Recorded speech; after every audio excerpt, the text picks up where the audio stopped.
Accra, Macron est attendu la semaine prochaine. Est-ce pour provoquer ou réparer? C'est le thème du forum de cette semaine. Nous sommes au plateau avec Dr Foli Gana Eko. Il est homme politique, historien, politiste, directeur de l'Institut d'études stratégiques de l'Université de Lomé, président du mouvement citoyen uni pour l'intégration en compagnie de l'homme qui ne bouge pas, qui n'a pas bougé, Sogoyou Kegewe, ancien ambassadeur journaliste. Merci de rester avec nous. Avant de passer la parole aux téléspectateurs, nous avions quelques questions en suspens.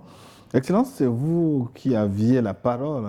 Je demandais notamment comment scientifiquement mesurer le manque à gagner, le retard de développement subi par l'Afrique du fait de l'esclavage pour pouvoir demander réparation. Oui, je crois que si on prend la réparation comme une comptabilité, on a vendu tel nombre de personnes, on en a tué tant, on en a fait ceci, ça fait tel montant, il faut payer. D'abord, payer posera des problèmes, on ne sait pas à qui on va payer ça. Ça, c'est un. Moi, je dis, la meilleure façon de réparer, ou du moins de commencer à réparer, c'est d'arrêter de faire ce qui nous a conduit à l'esclavage. C'est-à-dire que le désir forcené d'exploiter les autres peuples. Ça continue encore sous nos yeux. Des peuples souverains sont diabolisés. Tous les matins, on prépare coup d'État au Niger, au Mali, au Burkina, juste parce que ces gens-là veulent rester libres. Ils n'ont fait du tort à personne. Alors, c'est pourquoi j'ai dit, je répète, que si on a invité Macron, je crois que c'est pour lui dire que, mais arrête ça. Parce que ce qu'on condamne là, ce qui s'est passé il y a 2-3 siècles là, toi, tu es en train de le faire aujourd'hui. Arrête de diaboliser, de condamner, de menacer des peuples souverains. Aujourd'hui, même en France, il y a des médias et des opinions qui commencent à s'exprimer contre cette façon de diaboliser des Noirs dont le seul tort est de vouloir être libre. Si tu veux des exemples de réparation, il y a un pays où il y a des chiffres, c'est Haïti. Il y a des chiffres. On sait combien la France a pillé à Haïti pour en faire le pays le plus pauvre du monde. Et c'est le même schéma que la France veut reproduire aujourd'hui au Mali, Burkina, Niger. Les pillés, d'ailleurs, le Mali, Burkina passaient déjà pour les pays les plus pauvres du monde. Et justement, c'est en 1825 que la France a forcé Haïti à payer ce qu'on appelle une rançon pour reconnaître son indépendance. Son indépendance. Aujourd'hui, ça fait une double peine. Aujourd'hui, la France. Est-ce que le modèle inverse à l'Afrique doit-il. Inverse comment? Oui, mais ce qu'on a fait payer à Haïti, est-ce qu'il faut faire le modèle inverse à la France pour exiger réparation? Oui, mais la France ne réparera rien. La France n'est pas... Attends, depuis que les choses se passent, est-ce que tu as jamais entendu un Français responsable tenir des propos conciliants envers l'Afrique? Non! Non, on doit aller les coloniser dans 10 ans. Le Cointre, non, on doit reprendre l'Afrique. Bruno Fuchs, non, il faut donner toute la latitude aux terroristes, les médias, les radios, télévisions. Et Macron lui-même, non, c'est des peuples ingrats, il faut les mater. Mais écoutez, ils n'ont jamais eu un mot d'apaisement pour le cœur des Africains, parce que pour eux, l'Africain n'a pas de cœur. Parce que, n'oublie pas, pourquoi le pape a autorisé l'esclavage des Noirs? C'est en disant que les Noirs n'ont pas d'âme. Voilà. Alors, il faut les vendre parce qu'ils n'ont pas d'âme. Donc jusqu'ici, ces gens-là, je dis bien ces gens-là, ne croient pas que les Noirs ont des âmes et des émotions. Ils ne croient pas. Donc on peut encore les esclavagiser. Et le seul pays européen qui est sur la voie de la réesclavagisation des Noirs, c'est la France. C'est pourquoi je suis d'accord que Dramani invite Macron à Accra pour qu'ensemble on apprécie, hein, mon ami. Si tu n'arrives pas à payer les anciennes dettes, arrête d'en créer de nouvelles. Point. C'est pas Haïti seul qui a payé. Dans le cadre de la colonisation, le Togo aussi a remboursé la dette. Bien sûr, il n'y a pas que Haïti. Ouais. Le Togo, oui. Le temps de Olympio. Voilà. En fait, c'est indécent tout ça. Là. Oui, c'est indécent. Mais chaque rationalité a sa logique raisonnante. Pour les Français, ils ont fait des infrastructures. Ils ont construit des édifices, ils ont tracé des routes. Maintenant, ils laissent tout ça et ils partent. Qui le leur a demandé? Justement. C'est qu'en face, il n'y avait pas de répondant. Mais dans le cas du Togo, c'est complètement différent. Parce que, j'insiste encore, le Togo était sous administration de l'ONU. Et les règlements entre le Togo et la France étaient surveillés, étaient contrôlés par le Conseil de tutelle. Les autres pays qui étaient des colonies en tant que tels comme le Dahomey, la Côte d'Ivoire, et il y a eu des deals. Il n'y a pas eu un versement d'une caution, n'est-ce pas? Mais il y a eu des deals qui ont eu une acception compensatoire pour la France. C'est les fameux accords coloniaux signés en 1959 par Houphouët-Boigny, Hubert Maga et tous les autres.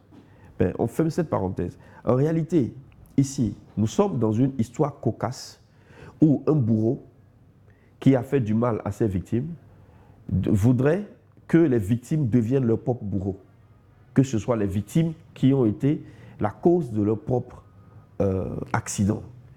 Et on a toute une littérature, des déclarations de presse d'hommes politiques qui veulent affubler les Africains de la responsabilité.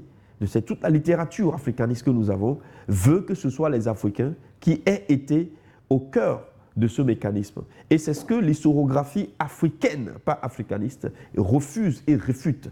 Nous sommes à la tête, au niveau apical, de la pensée historiographique africaine qui défend le fait que l'Afrique ne peut pas être considérée comme étant le responsable ou la responsable de ce qui lui est arrivé. Nous connaissons la vérité historique. Maintenant, les pays qui sont trempés, les grands pays qui sont trempés dans cette affaire, la France, la Grande-Bretagne, le Portugal, l'Espagne, la Hollande. Mais quand vous prenez le cas français qui paraît nous intéresser plus, je ne sais pas pourquoi, vous avez Saint-Malo, vous avez La Rochelle, il y a Nantes, il y a Le Havre, Bordeaux, qui étaient des villes portuaires négrières à tout point de vue. Mais le président Hollande, en 2015, il avait dit que la Shoah était le plus grand crime contre l'humanité. Et c'est pourquoi, lorsque les Nations Unies ont dit aujourd'hui que la traite atlantique est le plus grand crime contre l'humanité, le président français sort et il dit qu'on est en train de faire une hiérarchisation entre les crimes. Mais lorsque le président Hollande l'avait dit, il n'avait pas dit à l'époque, personne n'avait dit à l'époque qu'il y avait une hiérarchisation. En fait, le problème, c'est qu'ils ne veulent pas qu'on considère les Africains comme étant des victimes de ce crime. Ils ne veulent pas. L'ambassadeur vient de le dire, ils n'ont jamais reconnu, ils ne veulent pas, ils ne vont pas réparer. Ils ne peuvent même pas réparer, d'ailleurs. Ils ne peuvent pas réparer, ils ne vont pas réparer. Maintenant, quand vous prenez la question exacte que vous posez ici, en réalité, nous sommes dans une situation où, en Afrique même, ce qui s'est passé n'est pas partagé, n'est pas vraiment compris. C'est ça. Et on ne peut pas, des représentants des États ne peuvent pas eux seuls, au nom de la logique étatique, se présenter devant les Européens pour commencer par discuter de ces questions. C'est des questions des peuples africains. Et la moindre des choses à faire, c'est de se donner du temps pour qu'il y ait une communication pédagogique dans les communautés africaines, partout en Afrique, pour qu'on ouvre cette mémoire, que ça revienne, parce qu'il y a également les afro-descendants qui sont perdus du point de vue identitaire, qui continuent de faire des tests ADN pour connaître leur origine. Mais nous avons ce problème à résoudre d'abord. Maintenant, vous avez dit à un moment donné que est-ce qu'on peut parler de justice réparatrice? Bon, chaque fois qu'il y a le mot réparation, c'est qu'il y a crime. Et quand il y a crime partout dans le monde, il y a une conception qui veut qu'on puisse réparer le crime qui a été commis. Mais comment réparer? Et qui va payer? Qui paye? Qui va réparer? Et à qui? Et à qui? Voilà des questions qui rendent très complexes la mécanique ou les mécanismes de réparation si on admet que les pays qui ont fait ça admettent. Mais ils n'ont pas admis. Les États-Unis ont voté contre. Israël a voté contre. Argentine a voté contre. Quant aux Européens, avait une position sibylline. ils n'ont pas voté contre, ils se sont abstenus. Ils sont nombreux, presque tous les pays européens qui ont participé à ce négoce, ils n'ont pas voté contre. Ils n'ont pas voté pour. Ils se sont abstenus. Donc on n'est pas... Mais comment vous parlez d'un crime? Les criminels, ceux qui ont recelé les avantages du crime sont présents. Mais ils ne reconnaissent pas qu'il y a un crime. Alors, certains ont reconnu. L'Église a présenté ses excuses. Il y a un pape qui a présenté ses excuses au nom de l'Église. Pourquoi c'est si difficile pour les autres? Bon, l'Église, au nom de beaux discours sur le Christ, mais l'Église n'a jamais ouvert les archives du Vatican. L'Église contrôlait les comptoirs archivistiques de Séville. Séville, c'est quoi? c'est le port par où tous les bateaux devaient passer. Même quand ils quittaient l'Afrique, ils doivent passer pour enregistrer le nombre de personnages, le nombre de personnes, d'esclaves, ils paient des taxes. Les taxes étaient divisées entre qui et qui? Entre les rois du Portugal, les rois de la Castille et le Vatican. Le Vatican percevait des taxes sur tout bateau négrier. Mais il faut qu'ils ouvrent les archives. Nous, encore, nous cherchons les carnets de bord des négriers. C'est quoi les carnets? C'est les journaux. Ces carnets existent. Et c'est avec ces documents qu'on peut rouvrir la mémoire. Donc il faut d'abord, avant de parler de réparation, justice réparatrice, il faut qu'on ouvre la mémoire. Et qu'on casse d'abord l'idée selon laquelle l'esclavage était légal en Afrique. Il y a un historien qui a dit un truc pareil dans une conférence à Paris. Il dit que les Africains, on vendait, et on lui demande, citez-nous, j'étais présent, le nom d'un seul marché d'esclaves en Afrique, avant le 7e siècle, ou avant le 14e siècle, tenu par des Africains. Il n'a pas été capable. Il n'y a pas un seul marché. Mais on connaît les noms des marchés d'esclaves en Europe. Les sites, même en Afrique saharienne, on connaît les sites de castration des nègres tenus par les Arabes. C'est documenté. Mais comment se fait-il donc qu'on continue de dire aux étudiants, aux collègues universitaires, qui sont des collègues, mais qui croient dans leur tête, à cause de la mauvaise littérature africaniste qu'ils lisent, qu'il y a eu il n'y a pas de vente de captifs en Afrique, c'est formel. Même sur l'île de Arguin, les premières négociations de vente ont été bloquées. C'est où est-ce qu'on vendait? On vendait dans les îles. Et on vendait à Lisbonne et à Lagos. Lagos, ce n'est pas Nigeria, c'est au Portugal. On vendait en Europe et dans les îles. On ne vendait pas en Afrique. En Afrique, on prenait des captifs. Donc, du point de vue juridique, la condition du captif, ce n'est pas la condition de l'esclave. Le captif devient esclave à partir du moment où il est vendu, on lui donne un nom, et il y a sur le reçu de vente combien il a coûté. Même quand vous prenez, il y a des documents, vous voyez le prix, la grille tarifaire, fille de 8 ans, femme enceinte, femme avec jumeaux, combien ça coûte. Ces choses se sont passées sur la terre. Et aujourd'hui, silence radio, dans les sociétés africaines, on ne parle de rien du tout. Même, il y a des termes qui sont répugnants, qui sont rentrés dans nos vocabulaires, comme le pique-nique. Or, le pique-nique, c'est quoi? C'est des piques des niggers. Pendre le nègre. Et c'est ce qu'ils faisaient les dimanches en Amérique, dans les îles, où on apportait les nègres qui sont des nègres marrons, qui ont tenté le marronnage et qu'on attrapait. Tenter de fuir, quoi. Oui, le marronnage. On les pendait. Et les Européens, là, étaient là. Ils faisaient la fête. On jouait la musique, ils mangeaient. On pendait les nègres. Ils appellent ça pique-nique.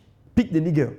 Maintenant, nous, en Afrique, les gens vont faire les fêtes à la plage. Ils disent qu'ils vont faire du pique-nique. Mais ça, c'est parce que pourquoi c'est dérive? L'ignorance. C'est l'ignorance.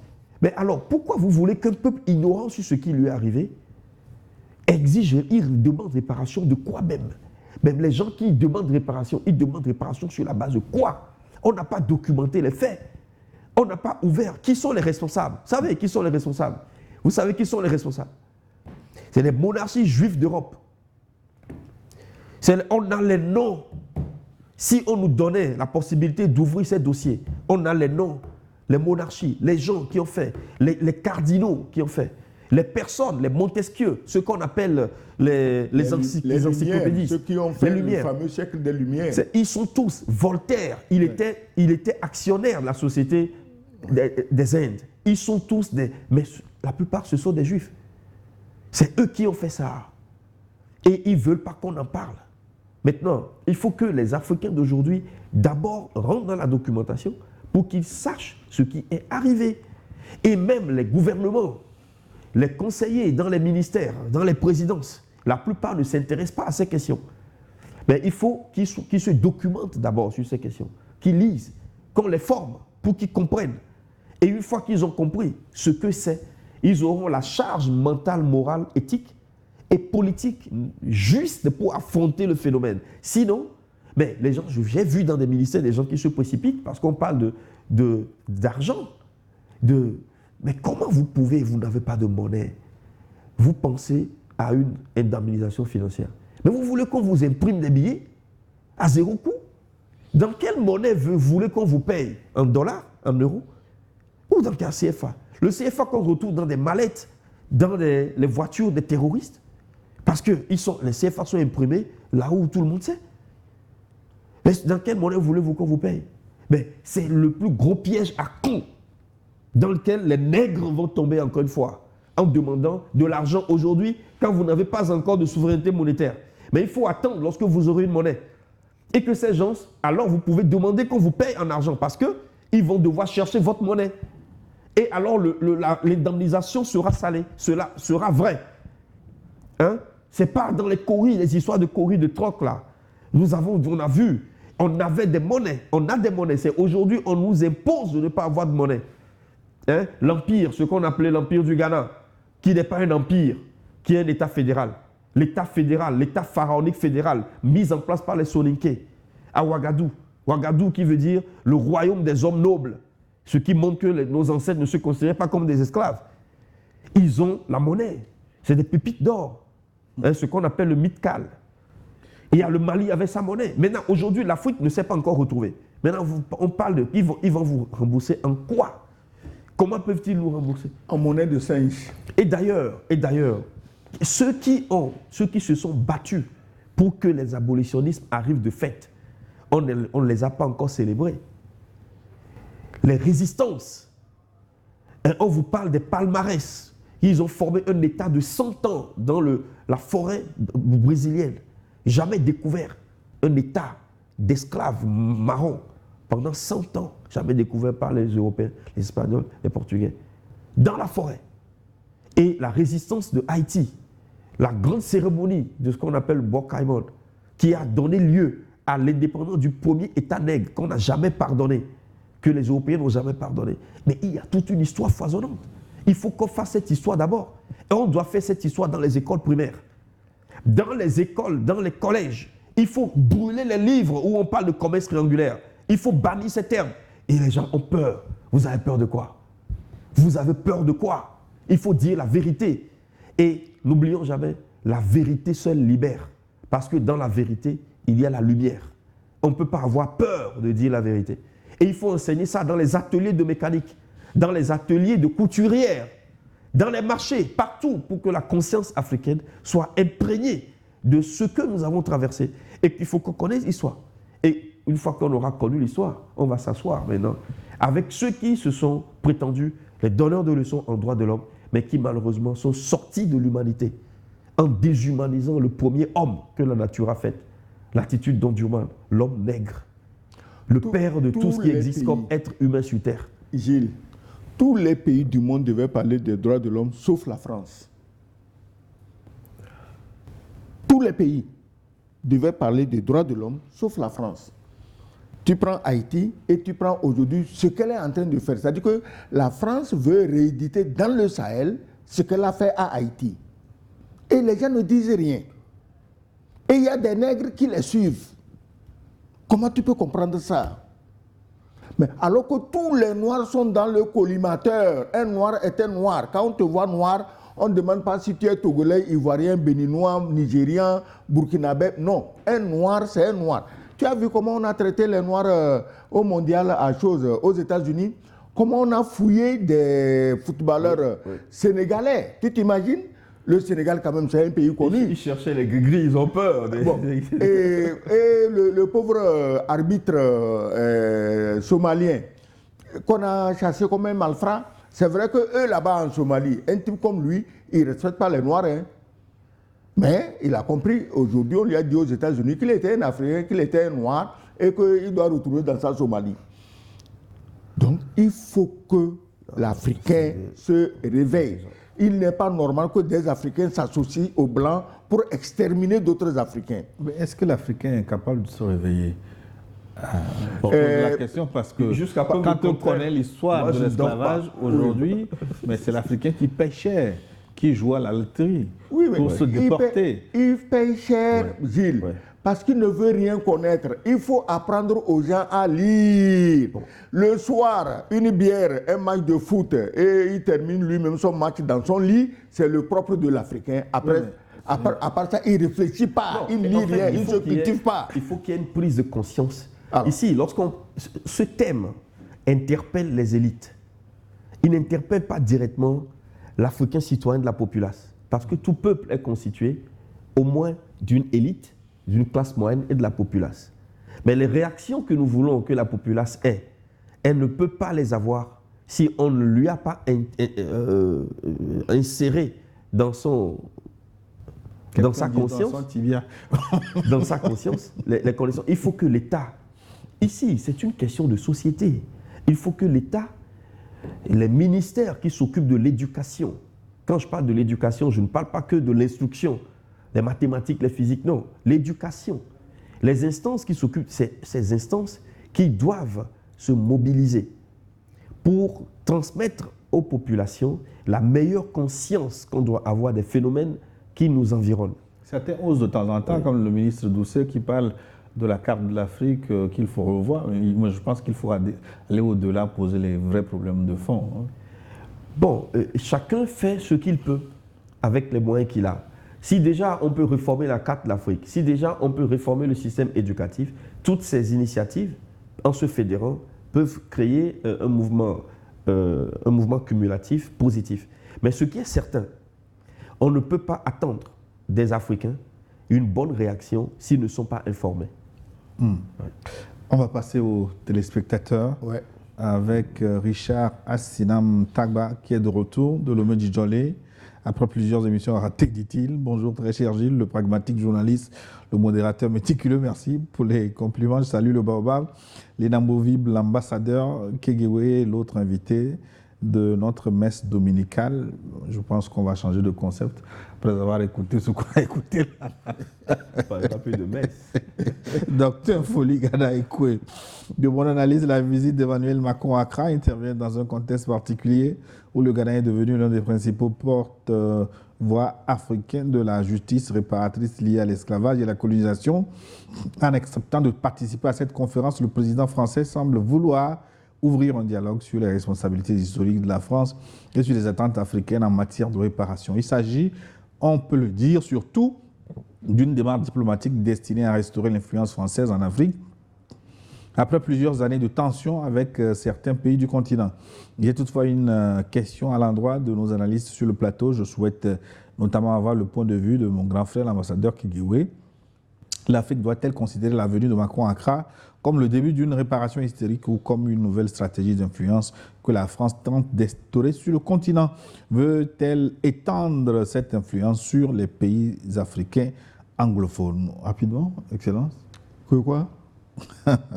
Macron à Accra, veut-il étendre son influence sur les pays anglophones Oui, il était déjà à Nairobi, ce n'est pas seulement à Accra, après Nairobi à Accra. Mais à chaque fois qu'il va dans ces pays, j'espère qu'il ouvre les yeux pour voir que les colonies, les anciennes colonies anglophones sont de vrais pays souverains. Hein. Ils voient le développement autour. Ce n'est pas la misère qu'eux ils ont semée dans les pays dits francophones. C'est déjà un pas qu'ils voient à Nairobi, qu'ils voient à Accra. Ça n'a rien à voir avec les petites villes qu'ils encensent comme modèle de développement.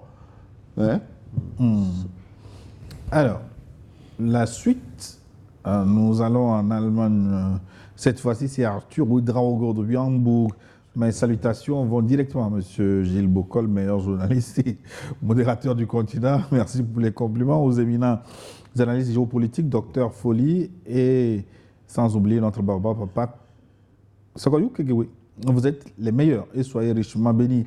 Par rapport au thème du jour, je pense que ce n'est ni une provocation, ni une réparation. C'est tout simplement un désespoir d'un homme qui, à cause de son orgueil et surtout de son ignorance, a plongé la grande France et son peuple dans une situation économique catastrophique et agonisante. Le choix des pays anglophones et lusophones d'Afrique du président Macron ces derniers temps montre suffisamment qu'il cherche coûte que coûte de nouveaux débouchés pour son pays. Mais peine perdue, la jeunesse consciente d'Afrique francophone, anglophone, lui réservera un accueil à la hé. À mon avis, le président Macron devrait tout simplement repenser son ego et démissionner pour le bien de la France, car il fut un échec. Merci et bonne suite. Schönen Sonntag wünsche ich euch. Dankeschön. Merci. Alors, la suite, le Burkina maintenant, c'est Judy Kael. Ça va de gros en service à Kayamon. Bonjour à toi Gilles pour l'animation du plateau en collaboration avec Son Excellence, camarade Sogoyou Kegewe, sa poche gauche existe toujours. Suivez mon regard. Qu'est-ce qu'il dit? Sa poche gauche existe toujours. Brigitte, alias Macron, prouve que la France est au bout du chaos. C'est le seul président européen qui, depuis 2 mois, tourne autour de l'Afrique. J'aime bien Macron parce qu'il nous a réveillés. J'espère que le président du Ghana restera dans la ligne de John Jerry Rawlings. Quant à moi, et un bon Africain, on ne refuse pas un étranger, mais venir nous dicter une voie à suivre, je dis non. Ils sont en train de tout planifier pour encercler l'AES.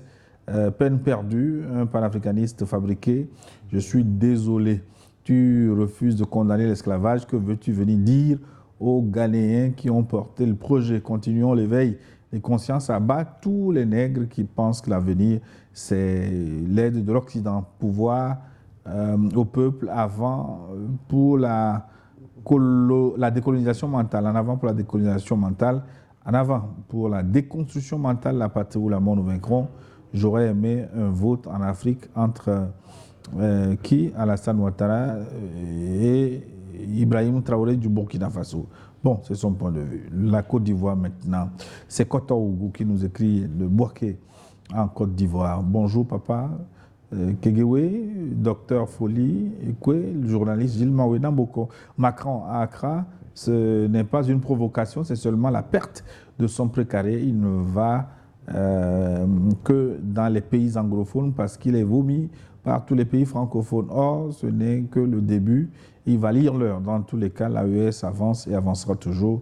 Plus loin, vive l'AES, vive le panafricanisme, la patrie ou la mort. Afrique debout, c'est Koto Ougou, béninois, depuis Boaké, en Côte d'Ivoire. Un message de la France, c'est notre cher Cyril. Bonjour Gilles, bonjour Dr Ekwe, bonjour Excellence. C'est le pape Cyril depuis Paris. Oui, voilà. Le quoi? Je l'ai surnommé le pape. Donc, il est là, le pape. Les menaces qui pèsent sur les détroits d'Ormuz et de Bab-el-Mandeb ont un impact sur l'économie européenne, en particulier sur celle de la France. L'Afrique est un voisin stratégique de la France et une grande partie des Africains est désormais pleinement consciente des enjeux. Il devient de plus en plus difficile de dissimuler certaines réalités. Il n'est jamais trop tard pour agir avec discernement. Emmanuel Macron semble aujourd'hui chercher à corriger certaines erreurs et maladresses du passé. L'Afrique est désormais en position de force. C'est à elle de donner le ton malgré les réticences des nostalgiques d'une époque révolue et des partisans du Code noir. Quiconque choisit de se couper de l'Afrique prend le risque de s'isoler, de compromettre son avenir. Bon dimanche, c'est le pape Cyril qui nous écrit de France. Et il me permet de relancer Dr Ekwe sur le Code noir qui a été abrogé récemment. Oui. Pour vous, c'est un non-événement ou symboliquement bon à prendre? Non, c'est une disposition interne à la France. L'esclavage était déjà terminé. Du point de vue de ce qui se pratiquait, les Français, ils ont laissé un document ouvert et ils l'ont fermé. C'est bien pour eux. Mais c'est le Code noir de Colbert. On aurait aimé que ce ne soit pas le Code noir qu'ils abrogeassent, mais qu'ils abrogent également tout ce qui est autour de ce document. Le colbertisme, le capitalisme d'État français fondé sur l'esclavage. Et c'est ce qui a expliqué que la France, à partir de 1685, a compensé son avance. C'est-à-dire la France était en retard. Et c'est grâce à l'esclavage, le sucre, le colbertisme, que la France a commencé par faire du capitalisme d'État. Je voudrais dire à cet auditeur, à ce téléspectateur, que notre thèse, qui est imbattable, quel que soit le type d'érudition que nous avons devant nous, c'est que l'Europe, entre le 15e et le 20e siècle, n'aurait jamais pu sortir du piège malthusien sans l'esclavage, la traite des nègres et la colonisation. Et ça, je cite Rosa Amelia Plumel Uribe, et je cite Marx lui-même, Karl Marx lui-même, qui explique que l'accumulation primitive du capital qui a permis à l'Europe de s'industrialiser a été possible uniquement grâce au travail des esclaves. Donc, l'Europe que vous voyez aujourd'hui, qui est considérée par l'un des illustres commissaires européens comme un jardin, n'a pas pu être l'Europe d'aujourd'hui sans la traite négrière et l'esclavage. C'est la remise en cause de tout ça qui fait trembler les Européens. Raison pour laquelle ils se sont abstenus, ils n'ont pas voulu voter. Aujourd'hui encore, on a fait des pays pauvres, les pays riches. Qui sont les pays pauvres? La France, l'Italie, l'Espagne, le Portugal, Danemark. Tous ces pays. Non, le Danemark déjà rentre dans les pays gazeux qui ont du gaz et qui ont du pétrole au nord. Mais les pays pauvres qui n'ont rien sur leur territoire ont fait d'eux les pays riches, le centre économique du monde. Et les pays riches que sont le Mali, le Niger, la RDC, le Togo, le Cameroun, la Côte d'Ivoire, le Nigeria, le Ghana, la RDC, tous ces pays-là, on en fait d'eux, des pays pauvres. C'est donc la traite négrière qui a permis la paupérisation du monde au profit de l'Europe et la mondialisation de la pauvreté. C'est la raison pour laquelle ils ne peuvent pas, de leur propre gré, arrêter l'exploitation des pays africains. Et si donc l'Afrique ne se part des bonnes dispositions pour arrêter les Européens devant lancer cette propension morbide qu'ils ont, on ne pourra jamais être libre. On ne pourra jamais jouir des richesses que Dame Nature nous a offertes. Si tu enlèves à la France les bénéfices de l'esclavage, même le palais de l'Élysée, il n'est plus là. Donc, Macron va se retrouver dans une hutte d'esclaves de Saint-Domingue en plein Paris. Si tu enlèves les bénéfices, le palais de l'Élysée n'est pas là. Il se retrouve dans une hutte d'esclaves de Saint-Domingue en plein Paris. Donc, il faut les comprendre. Les gens savent que c'est leur mamelle. C'est à ça qu'ils ont été, ils ont grandi. Et s'ils laissent, ils sont morts.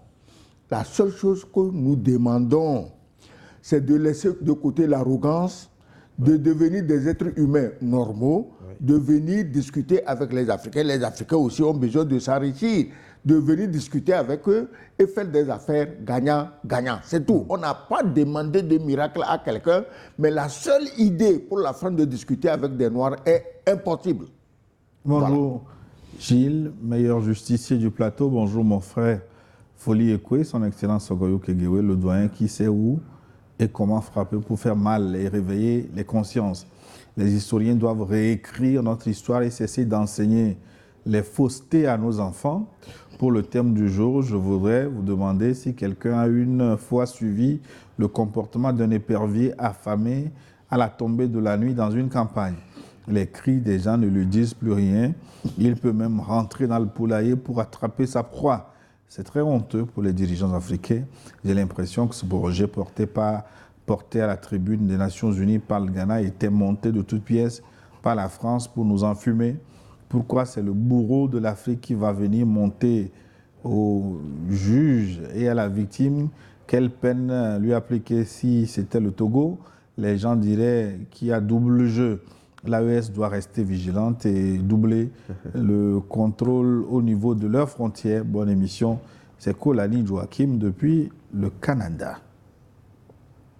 Le Bénin, message du Bénin. Bonjour New TV, mes respects à mon papa Sogoyou, mes respects aussi à notre grand historien qui m'a encouragé à poursuivre mes lectures sur les histoires. J'aimerais avoir son numéro si c'est possible pour avoir les bonnes sources désormais. Moi personnellement, je vois que la jeunesse africaine elle-même est à l'origine des malheurs qui frappent l'Afrique. Nous les jeunes sommes à l'origine de notre propre sous-développement. Mon peuple périt faute de connaissances, l'Afrique périt faute de connaissances de la jeunesse. Aujourd'hui, presque toute la jeunesse africaine se livre au concept de gagner de l'argent en ligne, devenir TikToker, et devenu notre plus grand souci. Influenceur. On fuit tout ce qui est physique et réel en matière d'activité au service du développement. Pas du tout un usage positif, mais danser, montrer les faits, s'organiser les jeux. Et tout le monde veut devenir comédien, quand bien même ils n'ont pas le talent. Alors qu'en Chine, par exemple, le TikTok est utilisé plus dans le secteur éducatif, la science, la technologie. En Afrique, l'agriculture est réservée à la population vieillissante, pendant que nous sommes toujours dans l'autosuffisance alimentaire, que nos gouvernements cherchent des solutions pour recadrer les jeunes et les mettre sur le bon chemin. C'est Christophe Boni, la jeunesse africaine fuit la lecture, c'est malheureux. Docteur Foulis, cela m'amène à vous reposer l'éternelle question de l'enseignement de l'histoire en Afrique. Maintenant que vous avez passé des siècles à enseigner la fausse histoire, comment restaurer la vérité? La fausse histoire. Oui. Merci pour cette question. Les historiens ne sont pas des scientifiques ordinaires dans l'Afrique d'aujourd'hui. Les historiens sont les réparateurs de la mémoire. Et il faut dire que dans le champ historiographique africain, il y a deux paradigmes qui se bousculent. Il y a le paradigme africaniste et le paradigme africain. Le paradigme africaniste, c'est l'ensemble de la littérature et des vues des historiens européens sur l'Afrique. Ça ressemble aux théories comme l'orientalisme, l'américanisme, qui ont été créées par des chercheurs européens pour l'Orient, pour l'Amérique du Sud et pour l'Afrique. L'Afrique, c'est donc l'africanisme. Ce sont les sources qu'il faut éviter. Malheureusement, les africanistes, qui furent les premiers maîtres de la recherche scientifique en sciences sociales en Afrique contemporaine, ont formé des Africains à leur théorie, à leur concept, à une histoire qui est complètement fausse. Et ce sont ces écoliers de l'africanisme qui ont bâti les premières facultés de sciences sociales en Afrique. Que ce soit en histoire, que ce soit en sociologie, que ce soit en sciences politiques, que ce soit en droit, mais le droit, c'est un scandale parce qu'on ne fait pas encore le droit dans le paradigme africain. La preuve, c'est qu'aujourd'hui encore, dans toute la philosophie du droit qui est enseignée, on ne parle que des sources du droit. Ça s'arrête aux sources du droit. Il n'y a pas les fondements du droit. L'axiologie, qui ne peut se retrouver que dans la science africaine du droit. Et en histoire, c'est la même chose. Il faut cesser de compartimenter le passé africain selon les compartiments européens. Il faut commencer déjà par dire aux Africains que l'histoire n'est pas divisée en 4 périodes. L'Antiquité qui finit avec la chute de l'Empire romain d'Occident, ça n'a aucun lien avec nous. 476, ça ne correspond à rien pour les Africains. Donc ce n'est pas une césure. Le Moyen-Âge qui finit avec la découverte de l'Amérique, 1492, en réalité avec la fin de la présence arabe en Europe. Ça correspond à quoi pour les Africains? Rien. Donc ce n'est pas le Moyen-Âge africain. Mais nous continuons de répéter. Les enseignants continuent. Moi, je ne dis jamais ça à mes étudiants. Quand je commence le cours, je leur dis, sortez d'abord de l'esprit que nous avons 4 subdivisions du temps de l'histoire. Même si ce n'est pas canonique, je dis parce qu'on doit dire la vérité. Mais vous traumatisez les étudiétudiants. Je ne les traumatise pas, je leur remets les choses à l'endroit. Oui, parce que de CP1 en terminale, on leur a enseigné les 4 étapes de l'histoire. Il faut à un moment donné qu'ils rencontrent la lumière sur leur route. Et ce qu'on dit, on dit 789, l'époque contemporaine, Révolution française, entre nous. Ça a quel lien avec nous, la Révolution française, 789? Mais, voyez, ça commence déjà par là. Comment le temps de l'histoire africaine doit être subdivisé? Et il faut commencer par les antiquités, la préhistoire africaine. Il faut commencer par les pré-dynastiques, la Sématawi, les grandes civilisations africaines, l'Égypte antique, qui est toujours considérée comme étant partie de l'Orient. Aujourd'hui, dans la conscience historique africaine, dans la conscience des Africains, l'Égypte, il y a la distanciation mosaïque. Pour ceux qui lisent la Bible, on leur dit que l'Égypte, c'est le centre du mal, de Satan. Hein? Alors, il faut corriger tout ça. Et il faut revenir à une bonne subdivision du temps de l'Afrique. Et il ne faut pas dire précolonial, colonial. Ça aussi, le précolonial, la colonie, ce n'est pas une référence. C'est une petite parenthèse. Et ça ne correspond pas à ce qu'on doit partir du 15e siècle. La période d'évolution où nous avons été attaqués. Et on met l'esclavage et la colonisation dans le même cycle historique. Et à partir du moment où on a commencé par faire ce que nous faisons ici, qui est le début d'une décolonisation mentale, on rentre dans un autre cycle. Vous voyez, il faut revoir l'enseignement de l'histoire. Il faut refaire l'histoire des relations afro-européennes, l'histoire des relations afro-arabes, parce que ce sont ces histoires qui expliquent la condition de l'Afrique d'aujourd'hui. Beaucoup de personnes me demandent, mais donc ce n'est pas vrai que nos ancêtres se cachaient le sexe avec des plumes d'animaux ou des feuilles. Je dis, mais justement, c'est ce que les africanistes vous ont raconté. On vous a dit que l'histoire de l'Afrique commence par la colonisation. Avant, il n'y a pas d'Afrique. C'est eux qui vous ont apporté la civilisation. Mais c'est quoi la civilisation, Cheikh Anta Diop demande? La civilisation, c'est le moment où l'individu qui reconnaît son animalité, l'animal en l'homme, l'animalité en l'homme, décide de transcender cette animalité pour créer une civilisation. Et c'est là qu'on rentre dans l'humanité. Mais Cheikh Anta Diop, il pose la question. Ceux qui nous ont apporté, soi-disant, la civilisation, est-ce de la civilisation ou de la barbarie? D'où le titre de son ouvrage, Civilisation ou barbarie, où on interroge tout ce que nous avons vécu en tant que peuple dans le passé. Il faut faire l'unité du peuple africain, l'unité culturelle du peuple africain.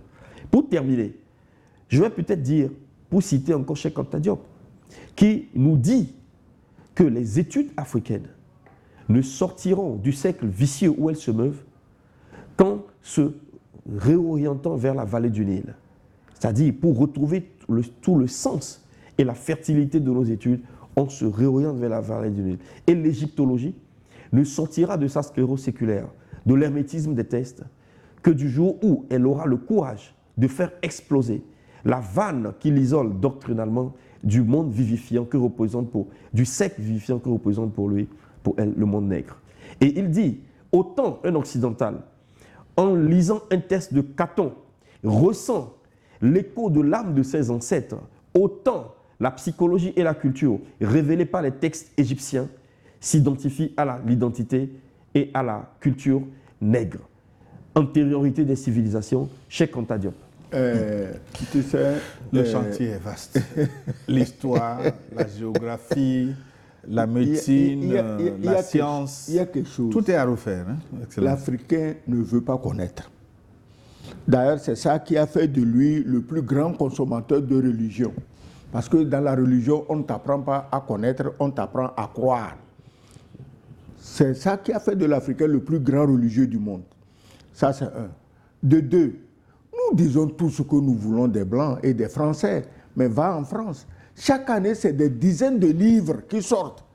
Pour peu que tu veuilles t'informer, mais va les acheter. Va à la FNAC, va à Virgin Megastore, ils savent qu'ils ont fermé. Va dans toutes ces librairies. Mais il y a des livres sur l'actualité, sur le passé, des biographies, tout. Tu peux t'informer. Mais quand l'Africain arrive à Paris, le premier souci est un costume Yves Saint Laurent, un costume Magnagna. S'il a un peu d'argent, bon, il va aller acheter Rolex. Et puis une photo à la Tour Eiffel. Bon, la Tour Eiffel, tu sais, beaucoup vont juste pour ça. Elle est magnifique, la Tour Eiffel. On ne va pas en dire du mal. Mais justement, construire toujours avec l'argent des esclaves. Donc, l'Africain ne veut pas connaître. Ici, à Lomé, il y a des librairies. Bon, Pasteur, quoi. Il y a beaucoup de librairies à Lomé. Mais combien d'étudiants vont dans une librairie, ne serait-ce que pour bouquiner un peu, prendre les livres, savoir que... À mon avis, est-ce que ça vaut encore la peine puisque ce sont des livres falsifiés? Non. Attends. Justement, en lisant du faux... En lisant du faux, tu finis par découvrir le vrai. En lisant du faux, tu vas voir le vrai. Mais les gens ne s'intéressent pas à ça. Quelqu'un préfère acheter iPhone 17, il semble que ça coûte combien? 800 000. Mais plutôt que d'aller acheter, plutôt que d'aller acheter des livres, les gens n'ont pas le respect du livre, ils n'ont pas le culte de la connaissance, c'est rien. Tu as vu l'autre là, Jean-Philippe Omotunde, Kalala Omotunde. Oui. Mais tu parlais d'égyptologie. Oui, c'est un ami là. On était ensemble à Paris. Moi, j'étais avec lui en août 2008 à Tripoli. Paix à son âme. Voilà. Donc, voilà quelqu'un qui est une véritable lumière et qui veut ouvrir l'esprit des Africains. Oui. Mais il a disparu trop tôt. Mais combien de jeunes s'intéressent au cas de Kalala Omotunde? Alors que le Omotunde, il a produit des ouvrages pédagogiques pour les classes de CP1 jusqu'au CM2. Qui les connaît? Mais les ouvrages là sont là. Mais est-ce qu'il faut demander à l'État d'introduire ces ouvrages dans le système éducatif? Encore qu'il faut qu'il y ait des enseignants qui sachent enseigner ces choses. En fait, le colloque du Caire a résolu le problème de la civilisation la plus majestueuse du monde, qui est la civilisation égyptienne. Le colloque du Caire a réglé le problème. 20 égyptologues des plus férus au monde. Le résultat est patent. Les thèses soutenues par Cheikh Anta Diop et Obenga ont eu le déçu. Et il y a même eu des scientifiques présents à ce colloque qui, plus tard, ont dit que c'était un carnage. En fait, on a demandé à tous les pays européens, tous les pays asiatiques, les pays africains, membres de l'UNESCO, de revoir les programmes d'éducation sur le passé de l'Afrique. Personne n'a introduit Cheikh Anta Diop. Personne, même dans nos États, on n'a pas introduit Cheikh Anta Diop. Ouais. Quand vous parlez de l'Égypte, et on va conclure là-dessus. Oui, quand vous parlez de l'Égypte, les gens s'étonnent. Mais de quoi parlez-vous? Mais citez au moins une civilisation de référence de votre culture dans le passé. On ne sait pas. Ça commence par la colonisation. Comment vous pouvez avoir une telle conscience historique et être des acteurs de l'histoire événementielle, de l'histoire courante? Il faut revenir à la mémoire. Il faut que les Africains, toutes catégories confondues, à travers le système éducatif, rentrent dans la conscience historique africaine. Je répète, 200 000 ans d'histoire.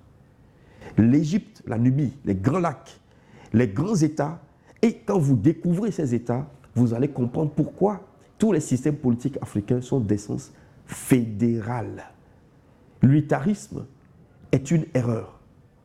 Et l'Égypte, la Nubie et tous ces royaumes jusqu'à Aksum nous enseignent tellement que de la même façon que les Européens se sont retournés vers leur antiquité gréco-romaine pour reconstituer les tâches de leurs sciences sociales et de leur société, de la même façon, les Africains ont le devoir et le droit de se retourner vers l'Égypte antique, l'Égypte pharaonique, la Nubie et ces civilisations antiques qui ont éclairé le monde de leur génie afin de reconstituer les tâches de leurs sciences sociales d'aujourd'hui, de leur société. Merci.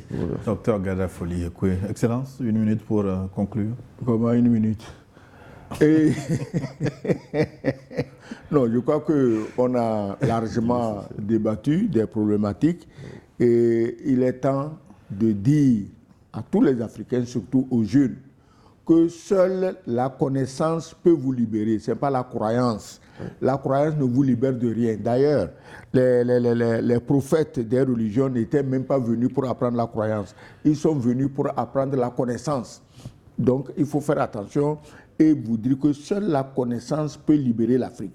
Tant que nous sommes enfermés dans TikTok, en train de regarder qui danse mieux, qui raconte mieux des histoires les plus banales, les plus enivrantes, on ne s'en sortira jamais. Ce qui va se passer à Accra, nous espérons qu'il en sortira quelque chose de concret et que le type, le président français qui a été invité par le président ghanéen en tirera lui-même une très bonne leçon, et pour lui et pour les Africains. Et si pour lui cela consiste à un nouveau départ dans ses relations avec l'Afrique, tant mieux, on va applaudir. Mais si c'est pour encore aller agrandir sa négrophobie, envoyer ses militaires conquérir l'Afrique, 12 000 assassins professionnels envahir le Mali, tout ça, ça ne paye pas et ça ne payera jamais. Excellent, Sogoyo Kegwe. Voilà. Et le débat est loin d'être clos, mais une certitude s'impose. La page de la diplomatie du déni est définitivement tournée, qu'il s'agisse d'une stratégie politique pour la France ou d'un tournant historique pour le continent.